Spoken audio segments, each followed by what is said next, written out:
आज प्रशासकीय कार्यालयात आढावा बैठक झाली। दर 2 महिन्यांनी मी बारामती लोकसभा मतदारसंघातल्या सगळ्या प्रशासकीय इमारती आणि त्याच्या आतली ज्या योजना त्याचा रिव्ह्यू घेते। याचं कारण असं की रिव्ह्यू घेतल्यानंतर जेव्हा मी सेशनला जाते तेव्हा केंद्र सरकारच्या योजना आणि महाराष्ट्र सरकारच्या योजना याची अंमलबजावणी जी असते ती करण्यासाठी आम्हाला पॉलिसी लेवलला त्याची मदत होते। मंत्र्यांचा फॉलोअप असेल, केंद्र सरकारच्या योजनांची धोरणं असतील, त्याची परफेक्ट इम्प्लिमेंटेशन कसं होतं याचा रिव्ह्यू होता। अनेक प्रश्न जे आहेत ते सातत्यानं नागरिक या ठिकाणी मांडताना आपल्याला पाहायला मिळते। पाण्याचा प्रश्न असेल किंवा विमानतळाला देखील इथले लोक जे आहेत ते विरोध करतात। कसं बघता साधारणतः 2016 किंवा आजच्या चर्चेमध्ये दाखल्यांचा प्रश्न आला। पुरंदर उपसा योजनेचे 2च पंप चालू आहेत, इरेग्युलरली चालू आहेत। तिसरा आणि चौथा पंप, जो चौथा स्टँड बायचा आहे आणि तिसरा पंप हा चालत नाहीये, याचा रिव्ह्यू घेतला आणि त्याला पंप स्टेशनला आम्ही सगळ्यांनीच 3 दिवसापूर्वी व्हिजिट केली। माझ्या सोशल मीडियाच्या अकाउंट्सवर तुम्ही ती सगळी व्हिजिट पाहिलीही असेल। तर ती व्हिजिट आम्ही 3-4 दिवसापूर्वी केली होती। पाण्याची जी कालवा समितीची मीटिंग झाली होती त्याच्यातही पालकमंत्र्यांची सविस्तर ह्याची चर्चा झालेली आहे। स्थानिक आमदारही त्या मीटिंगला होते, पालकमंत्री अर्थातच लीड करत होते ती मीटिंग आणि त्याच्यामध्ये पुरंदर उपसा योजनाच्या अडचणी, पंपच्या अडचणी ह्याच्यावर सविस्तर चर्चा झालेली आहे आणि सरकार काय निर्णय घेते याची आम्ही वाट बघतो। काही पिण्याचं पाणी आणि जनावरांचा चारा पण याच्यावर काही चर्चा झाली का? त्याच्यावर काय धोरण ठरवले? नाही, ते कालवा समितीने त्या दिवशी सगळ्या आमदारांच्या सगळे मुद्दे ऐकून घेतले आणि आता पुढच्या 8-1 दिवसात आमच्याकडे जेव्हा मिनिट्स येतील तेव्हा इरिगेशनची जेव्हा मीटिंग लागेल त्याच्यात सविस्तर सगळं कळेल। काही भाजपचे मंत्री जयकुमार गोरे यांनी महिला असतील। एक मिनिट, स्थानिक मुद्दे सगळे झाले आहेत तर मग शिफ्ट करू। सध्या जर बघितलं तर मागच्या वर्षी भीषण दुष्काळाला पुरंदर तालुका सामोरं गेलेला आहे। आत्ताची जी आढावा बैठक झाली यामध्ये आता फक्त 1 महिना राहिलेला आहे, म्हणजे आता उन्हाळा तसं चालूच होणार आहे। तर त्या बाबतीत मग धरणांचा साठा किती आहे किंवा आपल्या जिल्ह्यामध्ये पहिला टँकर हा पुरंदरमध्ये सुरू झालेला आहे आणि ही चिंताजनक परिस्थिती आहे आमच्या सगळ्यांसाठी। पण सरकारचे परवाच्या कालवा समितीच्या मीटिंगमध्ये आम्हाला सांगण्यात आलं की धरणांमध्ये पुरेसं असं पाणी आहे, असं सरकारने आम्हाला त्यांनी त्याची ग्वाही दिलेली आहे। त्यामुळे माझा विश्वास आहे की पाण्याचं नियोजन नीट झालं तर मला असं वाटत नाही आत्ता तरी की काही अडचण येईल। हा पहिला मुद्दा। आणि दुसरा मुद्दा की प्रशासनाने व्यवस्थित पाणी वाटप करावं अशी मागणी सगळ्याच आमदारांनी त्या दिवशी केलेली आहे। चाऱ्याचा जर प्रश्न आपण जर पाहिला की आता दुष्काळी परिस्थितीत चाऱ्याचा प्रश्न हा गंभीर होतो। गेल्या वर्षी जर पाहिलं तर शासनाच्या वतीने पुरंदर तालुक्यात एकही छावणी कुठं चालू झालेलं नाही। वास्तविक हे शासनाने करायला पाहिजे आणि तीच परिस्थिती ह्या वर्षी पण ओढवणार आहे। अशा परिस्थितीत आतापासूनच शासनाच्या पाठपुरावा कसा करणार की तालुक्यामध्ये पुरंदर असो किंवा जिल्ह्यामध्ये अनेक ठिकाणी छावण्या होणं फार गरजेचं आहे। बारामती लोकसभा मतदारसंघाचा जम्बो रिव्ह्यू मी कलेक्टरांबरोबरही केलेला आहे आणि आता प्रत्येक तालुक्यात जाऊन केलेला आहे। आज तरी पाण्याची परिस्थिती सेफ आहे असं म्हणता येईल आत्ता मार्चमध्ये। त्याच्यामुळे आता त्यांच्या माहितीप्रमाणे जी माहिती सरकारने मला दिली आहे त्याच्या माहितीप्रमाणे पावसापर्यंत काही अडचण येणार नाही असं त्यांना आता तरी वाटतंय। कालवा समितीच्या मीटिंगमध्येही पालकमंत्र्यांकडून तेच आम्हाला सांगण्यात आलं। त्याच्यामुळे 1 महिन्यानंतर म्हणजे मार्च एक साधारण एप्रिलच्या पहिल्या आठवड्यात पुन्हा एकदा कलेक्टरांकडे आम्ही भेटणार आहे। कलेक्टर स्वतः त्याचा रिव्ह्यू घेत आहे आणि मागच्या वर्षी जे झालं ते पुन्हा होऊ नये याच्यासाठी आम्ही स्वतः सगळे फॉलोअप करतो। पुरंदर संदर्भातला आता विषय होता जलाईच्या क्षेत्रात पुरंदरमध्ये जी गावं आहेत 4 बाजूला सीबीसी नाही गाव त्या शेतकऱ्यांनी आमची गावं पुरंदर समधी घ्यावीत म्हणून त्यांचं मंत्रालय स्तरावरती आता पत्र मी जलसंपदा मंत्र्यात आहे। मात्र आता नव्याने जलाईच्या त्याच्यामध्ये बंद पाईपलाईनचं हे केलेलं आहे, म्हणजे शेतकऱ्यांची मागणी आणि प्रतिशत वेगळं होतं। त्याबाबत परवा ते कालवा समितीमध्येही त्याची बैठक झाली। पालकमंत्री म्हणाले ते रिव्ह्यू करून इरिगेशन डिपार्टमेंट सांगून एक 10-15 दिवसात आम्हाला त्याचं उत्तर मिळेल। पालकमंत्री विषय असा होता की आता सध्या रब्बीची वाटप संपत आलेली आहे, म्हणजे आता सध्या नवीन एक असं अडचण झालेली शेतकऱ्यांना की आपल्या पुरंदरमध्ये सगळ्या मतदारसंघात की महसूल डिपार्टमेंटने जे कर्ज वाटपासाठी इकरार नोंदी होत्या इकरार नोंदी तलाट्याकडून जी त्यांना येत होत्या लगेच त्वरित मिळत होते। पण आता महसूल डिपार्टमेंटने असं केलं की त्याचा कच्चा फेरफार करायचा आणि त्याच्या आधारावरती वाटप करा। मात्र बँका म्हणतात की कच्चा फेरफार जर 1500 काही बदल झाले तर आम्ही वाटप करून अडचणी त्यामुळे शेतकऱ्यांची वापर रखडली अनेक ठिकाणची अशी परिस्थिती आहे। त्याबाबत काही नाही, मी माहिती काढते तुम्ही जो प्रश्न मांडलाय तसा. तो माझ्याकडे कोणी आलेला नाहीये. पण ग्राउंडवर जर अडचण असेल तर मी स्थानिक आमदारांची चर्चा करीन. सेशनही चाललेलं आहे, त्याच्यामुळे मी राष्ट्रवादी काँग्रेसचे आणि महाविकास आघाडीचे जे काही आमचे सहकारी आहेत त्यांना महसूल मंत्र्यांची भेट घ्यायला सांगितलं. नोकरवरतीचा एक प्रश्न असा आहे की शासनाच्या वतीने महसूल विभाग असू द्या, तुमचे आरोग्य विभाग असू द्या, अजिबात कुठल्याही प्रकारची नोकरवरती नाहीये. मी ज्या गावातून येतो इथे खळद गाव आहे, त्या खळद गावामध्ये गेले ते 2 ते 3 वर्षापासून एकही आरोग्य सेवक नाही किंवा कुठलाच कर्मचारी नाही. अगदी तात्पुरती व्यवस्था त्या ठिकाणी केली जाते. आणि पाठीमागच्या महिन्यामध्ये एक महिला फक्त एका महिलेला नियुक्तीपत्र देण्यात आलं.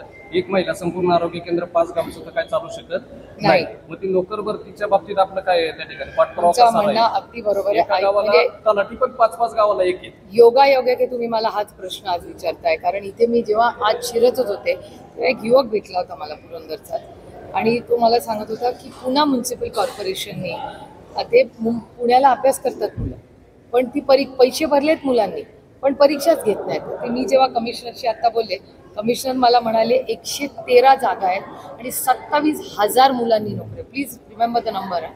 113 जागांसाठी 27,000 मुलांचं ऍप्लिकेशन इमॅजिन करा. म्हणजे तुम्ही म्हणताय हे अगदी बरोबर आहे. आणि त्यांनी मला सांगितलं की आमचं सगळी फाईल ही पेंडिंग आहे मुंबईला. तर मी त्यांना विचारलं की का प्रॉब्लेम आहे, म्हणजे GAD मध्ये अडकली आहे का? ते म्हणले नाही, GAD मध्ये नाही, UD2 ला अडकलेली आहे. तर मी त्यांच्याकडून त्यांना विनंती केली की तुम्ही मला माहिती द्या.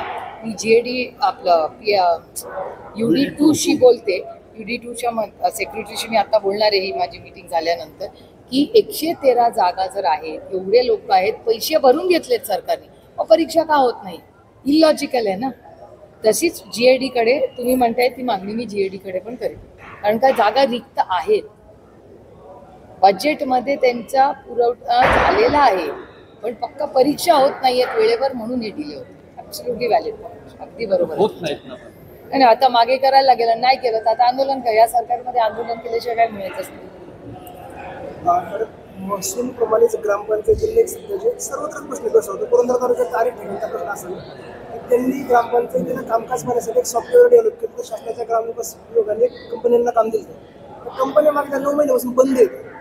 तुम्ही मला जर याच्यावर काही नोट दिली तर मी सगळ्या स्थानिक आमदारांना याचा फॉलोअप करायला लागेल. ग्रामपंचायतीला अडचण अशी झाली की सॉफ्टवेअर बंद असताना देखील ग्रामपंचायतीला डिपार्टमेंटची पैसे मागणी होती त्याची. ECO जिल्हा परिषदची बोलते लगेच. प्रेस झाले की लगेच CO जिल्हा परिषदला तुमच्या समोरच फोन करा. मागच्या 5 वर्षात बीडमध्ये 276 खुनाची घटना घडल्या. कसं बघता येतं आणि याचं उत्तर जे आहे ते मुख्यमंत्र्यांची माहिती मिळेल कसं बघता? मी कालच महाराष्ट्राच्या माननीय मुख्यमंत्र्यांना मागणी केलेली आहे की बीडमध्ये जे मर्डर केस झाले त्याची प्रत्येक फाईल ही उघडली गेली पाहिजे. संतोष भाऊ असेल किंवा महादेव मुंडेंचा खून असेल, असे कुठलेही खून जे बीड जिल्ह्यात झालेले आहेत, प्रत्येकाची वेगळी फाईल झाली पाहिजे आणि ह्या सगळ्यासाठी एक SIT नेमली गेली पाहिजे. आणि त्या SIT मध्ये जो काही नंबर असेल तो प्रत्येकाची इंडिव्हिज्युअल फाईल करून इंडिव्हिज्युअल इन्क्वायरी झाली पाहिजे. काही सातत्याने काल धनंजय मुंडेंचा राजीनामा आला, पण सातत्याने मीडियामधून अशा पद्धतीच्या बातम्या येत आहेत की धनंजय मुंडे सांगतात की मी नैतिकतेला नाही तर मी आरोग्याच्या प्रकृतीच्या समस्येवरून मी राजीनामा दिलाय. या सगळ्याकडे कसं पाहते? त्याचा मी कालच जाहीर निषेध केला. ते दुर्दैव आहे की ज्या पक्षाचा नेता आणि दोन्ही नेते, म्हणजे धनंजय मुंडे ज्या पक्षामध्ये त्यातले 2 नेते, मग म्हणजे पुण्याचे पालकमंत्री असू दे किंवा भुजबळ साहेब असू दे, दोघांनी नैतिकता शब्द वापरलाय, पण धनंजय मुंडेंनी नैतिकतेचा न पण नाही वापरलाय, जे मी कालही प्रेसमध्ये बोललेले. आणि त्याच्यातून आमच्या तब्येतीमुळे का काय त्यांनी कारण सांगितलं. मला गंमत अशी वाटते की जेव्हा ज्याला तुम्ही नेतृत्व मानता त्या नेता जे म्हणतात त्याच्यापेक्षा तुम्ही वेगळं काय बोलता. म्हणजे ह्यांचं काय नक्की त्यांच्या पक्षात त्यांचं चाललंय त्यांचं त्यांनाच माहिती. हा पहिला प्रश्न. आणि दुसरी गोष्ट, सुरेश धस आणि मी अनेक वर्ष एकत्र काम केले, जरी विरोधात असलो आम्ही एकमेकाच्या, तर आमचे राजकीय मतभेद, पण ह्या संतोष भाऊच्या केसमध्ये आम्ही माणुसकीच्या नात्याने सगळे एकम. आणि त्यांचा एक सुरेश धसांचं स्टेटमेंट मी तुमच्याच चॅनलवर पाहिलं होतं की नैतिकतेची आणि धनंजय मुंडेंची कधी भेटच नाही झाली. हे आता खरं दिसतंय ना. हे दुर्दैव आहे, मला हे बोलावं लागतं. म्हणजे इट्स शेमफुल की धनंजय मुंडे ज्या पद्धतीने वागतायत गेले काही महिने, आणि काल तर तुमच्याच एका चॅनलनी, मला आठवत नाही कुठल्या चॅनलनी, एका चॅनलनी असं दाखवलं, काल तो व्हिडिओ आहे माझ्याकडे, की काल राजीनामा झाल्यानंतर वाल्मिक कराडचे PA हे धनंजय मुंडेंना भेटायला गेले होते. शॉकिंग, म्हणजे यांचं संपतच नाही. आणि ह्याच्यातून क्लिअर कट होतं ना की यांचं नातं किती डीप आणि कमिटेड आहे. त्यांचे सगळे सातबारे पण एकत्र आहेत, कंपन्या एकत्र आहेत, त्यांचे हे सगळे बाकीचे पराक्रम पण एकत्रच आहेत. ते दुर्दैव आहे. आणि म्हणूनच आमची सगळ्यांची कालपासून मागणी आहे की त्यांना कॉन्स्पिरेटर करा या सगळ्या, कारण का आर्थिक व्यवहार आहेत, कॉन्व्हर्सेशन्स आहेत. आणि काल तुमच्याच मीडियामध्ये राहिलं ना, सुदर्शन घुले टू वाल्मिक कराड टू धनंजय मुंडे, सगळ्यांचे ते अर्ध्या तासात एकामेकाला सगळ्यांचेच कॉल झालेले आहेत. त्याच्यामुळे, आणि हे मी एकटी म्हणत नाहीये विरोधक म्हणून, चला मी विरोधक म्हणून तुम्ही म्हणाल की हे विरोधातच बोलतात, पण सुरेश दास तर विरोधक नाही, अंजिती दमान्या तर त्यांच्या विरोधात नाही, त्या मुंदडाताई तर त्यांच्या विरोधक नाही.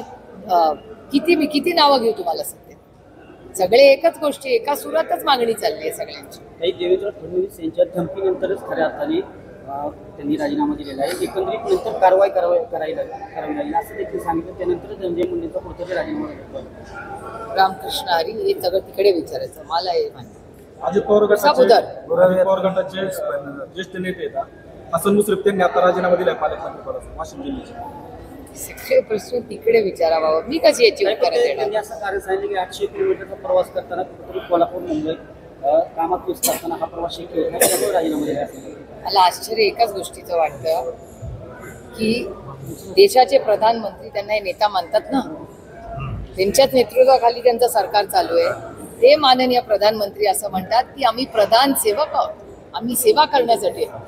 प्रधानमंत्री सेवा म्हणतात, मग त्यांच्या विचाराच्याच सरकारमध्ये त्यांच्याच मित्र पक्षातले लोक आज म्हणतात की 800 किलोमीटर लॉंग आहे, पेट्रोल सरकारचं, डिझेल सरकारचं, विमानाने गेले तर विमानाचं बिल सरकारचं, म्हणजे ना ड्रायव्हरचा खर्च, ना गाडीचा खर्च, ना विमानाचा खर्च, ना ट्रेनचा खर्च, सगळं मोफतच आहे ना. तुम्ही सगळे टॅक्स भरता, त्याच्यातूनच त्यांची सोय होते 800 किलोमीटर जायची.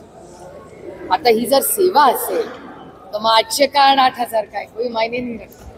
नुकतंच पंकजा मुंडे यांचा पुण्यात दौरा झाला, त्यावेळी प्रसारमाध्यमांनी ज्यावेळी त्यांना प्रश्न विचारला मस्त जोक संदर्भात, तर त्या म्हटल्या की मी पुण्यात आहे, बीडचे प्रश्न विचारले. त्यावरती त्यांच्याच पक्षाचे, जसं तुम्ही आता उल्लेख केला सुरेश दास, हे पण म्हणाले की त्यांना पर्यावरण मंत्रालय दिलेलं आहे, महाराष्ट्र देश आणि जगाच्या पर्यावरणाबद्दल विचारलं. एकंदरीत एक लोकप्रतिनिधी ज्यांच्या भागामध्ये एवढ्या निर्गुणपणे एका व्यक्तीची, एका नागरिकाची हत्या झाली, आणि त्या असं बोलतात, याच्या बाबतीत काय नाही. मला वाटतं काल त्या बरंच बोललेले आहेत त्या विषयाबद्दल, त्याच्यामुळे आधी काय बोलल्या ते मी ऐकलेलं नाही, तुम्ही म्हणताय ते स्टेटमेंट, पण काल मी त्यांचं स्टेटमेंट TV वर पाहिलं, त्याच्यात त्या सविस्तर बोललेल्या आहेत. आणि काल त्यांनी तर त्या कुटुंबाची माफी पण मागितली, जे मी तुमच्या चॅनलवर पाहिलं. त्याच्यामुळे आधी काय बोलले ते मला माहिती नाही, पण काल अतिशय सुसंस्कृतपणे त्यांनी एक स्टेटमेंट दिलंय, त्या कुटुंबाची माफी मागितली. हा त्यांचा मनाचा मोठेपणा आहे. एक माणूस म्हणतोय की मी, माझा काही संबंधच नाही आणि मी तर आजारपणा माहिती. हे दुर्दैव आहे की इतकं असंवेदनशील, ज्या महाराष्ट्राने तुम्हाला नेता मानलं, तुम्हाला एवढी मोठी संधी दिली, एक वेगळी ओळख दिली राज्यात नाही देशामध्ये, जेव्हा तुम्ही अशा गोष्टी बोलता, इतकं असंवेदनशीलपणे वागता, हे खरंच म्हणजे किती त्याचं खंडन केलं तरी कमी आणि अस्वस्थ करणार आहे. खरंच आपल्या महाराष्ट्रामध्ये असं नेतृत्व आहे हे धक्कादायक आहे. काही वाल्मिक कराडच्या मोबाईल फोनमधला डाटा हा आता पोलिसांनी रिकव्हर केलेला आहे, आणि त्या डाटातून आणखी काय उघड होईल असं तुम्हाला वाटतं? आता बघूया ना, आता काय राहिलंय. खंडणी झाली आहे, खून झालाय, कौटुंबिक हिंसाचार झालाय, त्याच्यानंतर शेतकऱ्यांची फसवणूक झाली आहे. कुठला गुन्हा राहिलाय का आता बघा तुम्हीच हिशोब करून. म्हणजे शेतकऱ्यांना फसवलंय, लोकांची लूटमार, 2000 कोटी रुपयाचे त्यांचे फ्लॅट्स आहेत, तर तुमच्याच चॅनलवर पाहिलं पाहिजे. कुठला गुन्हा राहिलाय मला सांगा ना. काहीच राहिलं नाही, सगळे गुन्हे करून झाले. आणि एवढं करूनही ते ज्या जेलमध्ये आहेत तिथे त्यांना VIP ट्रीटमेंट चालली आहे. तिथले कॅमेरे बंद होते, तुम्ही सगळ्यांनी आवाज उठवला, संतोष भाऊचे भाऊ धनंजय भाऊनी आवाज उठवला, तेव्हा कॅमेरा चालू झाला. हे कॅमेरा बंद होता तेव्हा काय उद्योग चालले होते तिथे? म्हणजे मला धक्का बसतो की महाराष्ट्रामध्ये अशा घटना होत आहेत, हे शॉकिंग आहे.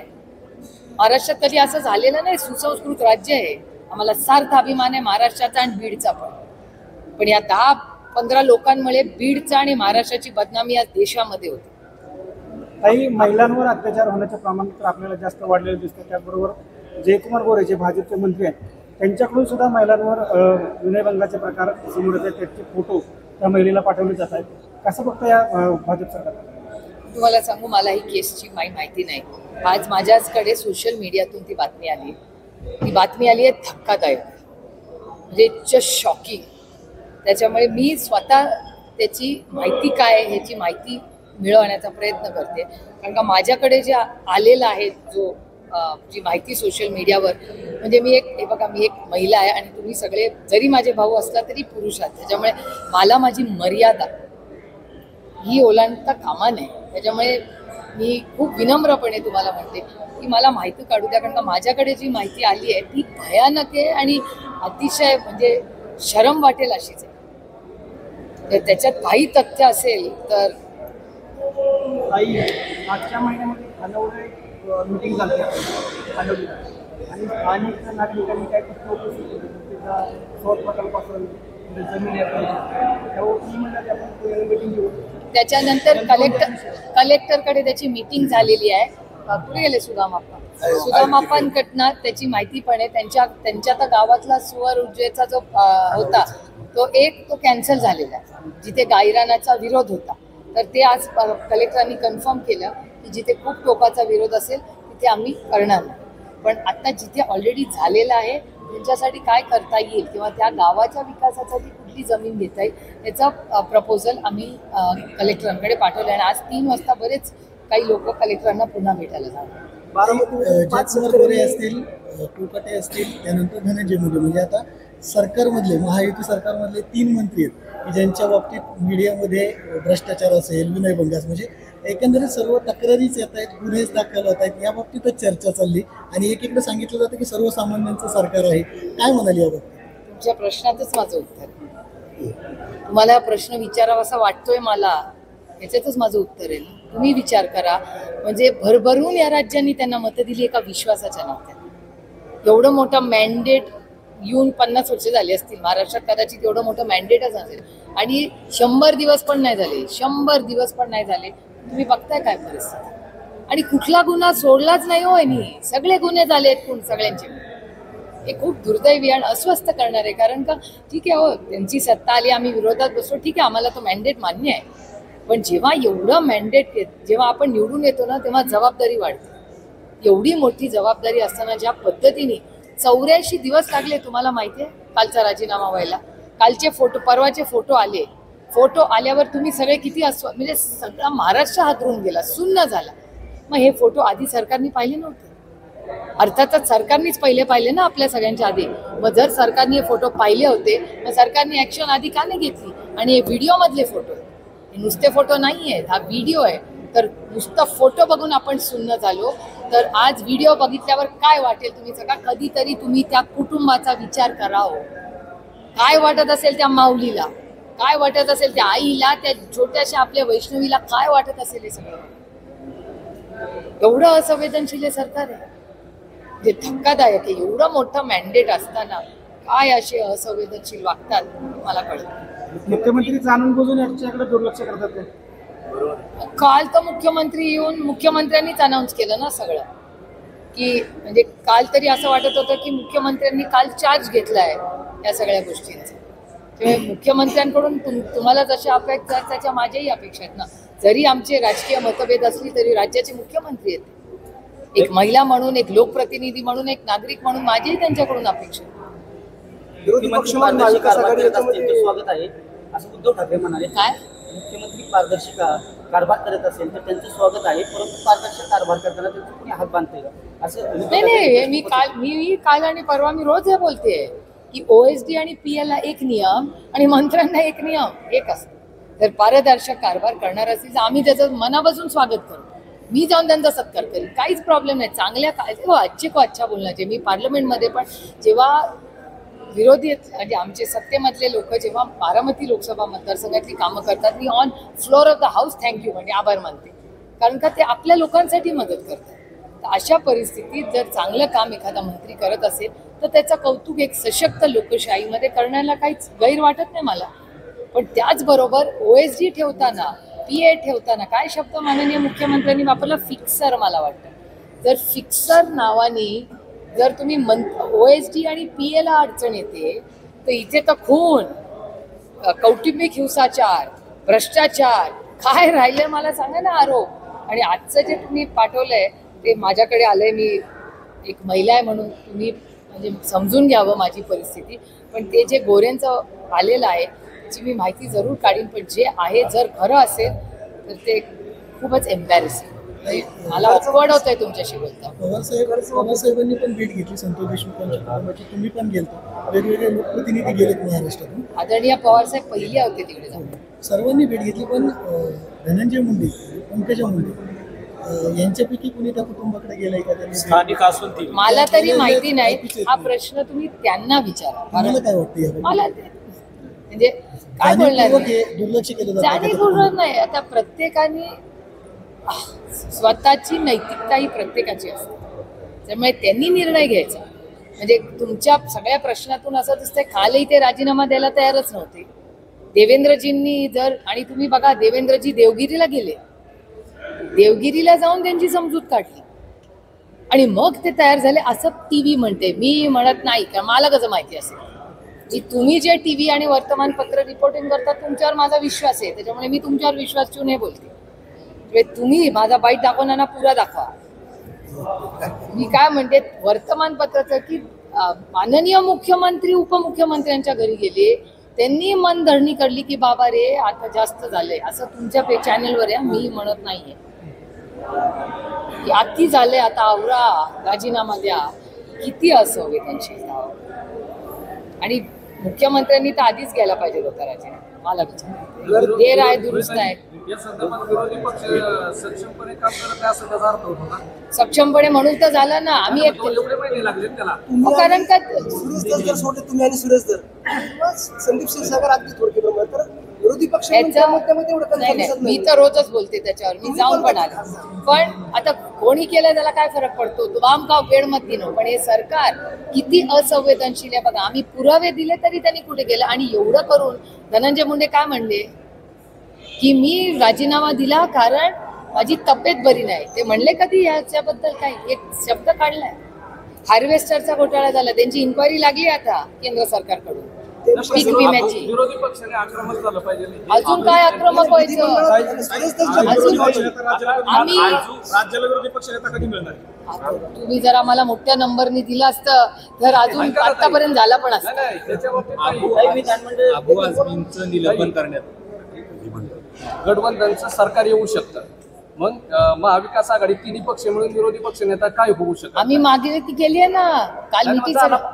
झालाच पाहिजे ना. तीन पक्ष चालतात. मग हीच तर मागणी आम्ही या सरकारकडे करतोय. हीच तर मागणी आमची चालली आहे सरकारकडे की आम्हाला द्या संख्येवर.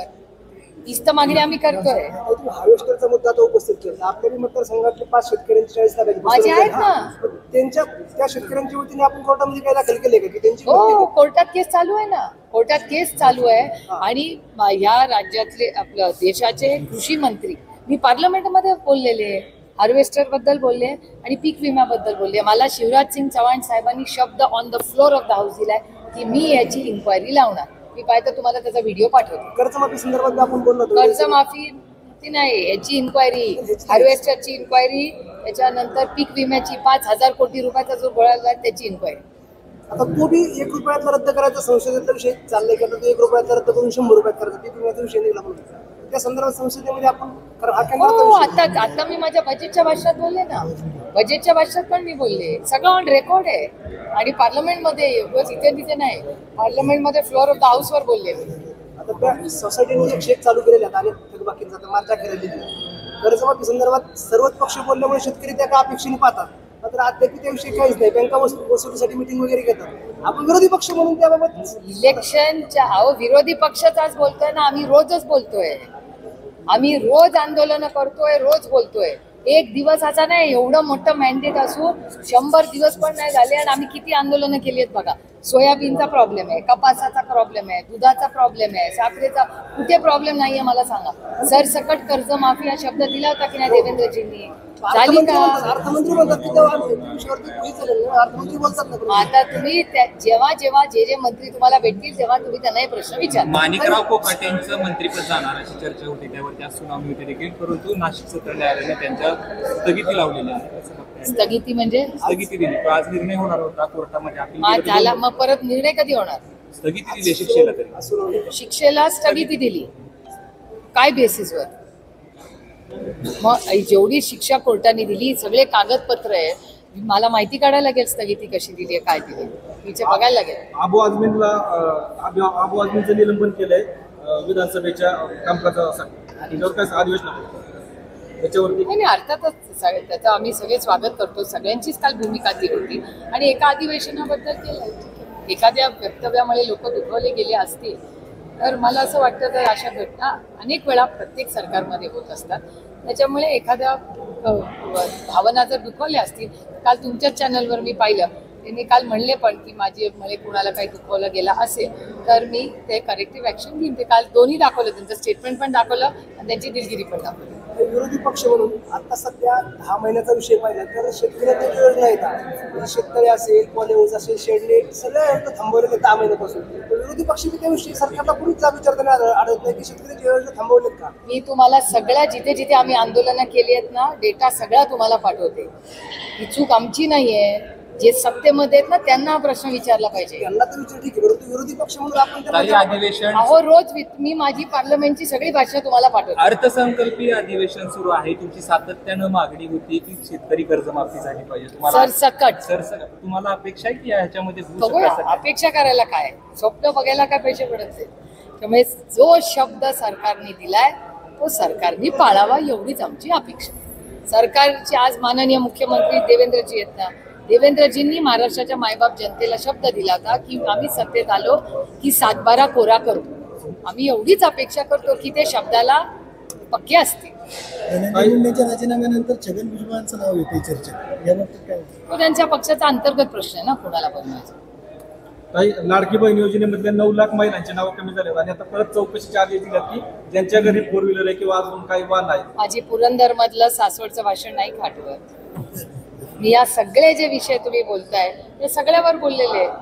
मी पुरंदरचं तुम्हाला उदाहरण देते कारण का इथे एकट्या इंदापूर तालुक्यामध्ये 6000 महिलांची नावं एकट्या पुरंदरमध्ये. मी आता कलेक्टर ऑफिसकडून माहिती मागते, ती डाउनलोड होते माझ्या की माझ्याच लोकसभा मतदारसंघात प्रत्येक तालुक्यात किती महिलांची कमी झाली. सत्ताधारीमधली अशी काही जण म्हणतात की आगामी काळामध्ये रोहित पवार आणि जयंत पाटील सरकारमध्ये असतील. काय म्हणजे ते आता बना विचारा, मला तरी याची काय माहिती. तुमचं झालं झालं का? मला- सर्व